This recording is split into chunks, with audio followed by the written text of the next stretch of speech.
আজকের একটা ভালো মজাদার টিফিন বানাবো, সেটা হচ্ছে নোনতা সুজি। কে কে খেতে ভালোবাসো বন্ধুরা, চলে এসো। তেলে কালো জিরে শুকনো লঙ্কা দিয়ে দিয়েছি, এই যে কালো জিরে দিলাম। এবার দিয়ে দেবো সুজিটা, দিয়ে আমি একটু ভালো করে নাড়তে থাকবো। আর এই নোনতা সুজিটা সত্যি খুবই খেতে ভালো লাগে। এই দেখো বন্ধুরা, এটা একদম সত্যি আমার তো ভীষণ আমি পছন্দ করি নোনতা সুজি, সবাই খায়। একটু কালো জিরে আর একটু ঘি দিয়ে, তেল দিয়ে বেশ ভালো করে সুজিটাকে ভেজে নিতে হবে। আর এখানে বিনস আলুটা ভালো করে আমি ভেজে নিয়েছিলাম, সেটা আমি এর মধ্যে দিয়ে দিলাম। আর অনেকে বেগুন দিয়ে বানায়, তবে আমি একটু বিনস একটু বড় বড় করে কেটেছি আর একটু আলু দিয়েছি, খেতে ভালো লাগবে।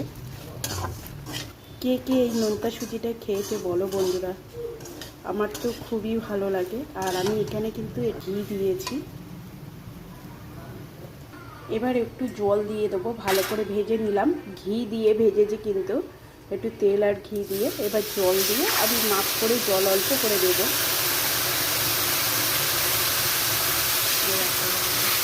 তবে আমি বিনসটা একটু বড় বড় করে কেটেছিলাম। দেখুন বন্ধুরা, এইভাবে জলটা দিতে হবে, তারপরে আস্তে আস্তে ঢেকে দেবো আমি।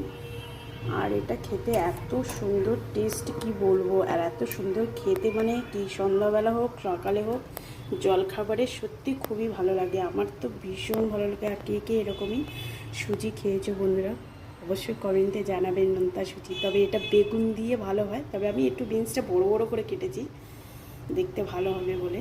এই যে দেখেছ, এরকম করে নোনতা সুজি যদি ঘরে বানিয়ে খাওয়ানো যায়, আর বাড়িতে কেউ আসলে তাকেও আমি একটু ছোটো ছোটো করে কাটলে ভালো হতো, আমি তাড়াহুড়ো করেই দিয়েছি। এই নোনতা সুজিটা খেতে সত্যি ব্যাপক অসাধারণ খেতে লাগে।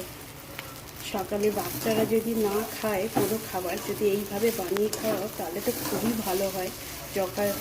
সকালের জল খাবারে টিফিনে একটা রেসিপি বন্ধুরা, সুজি।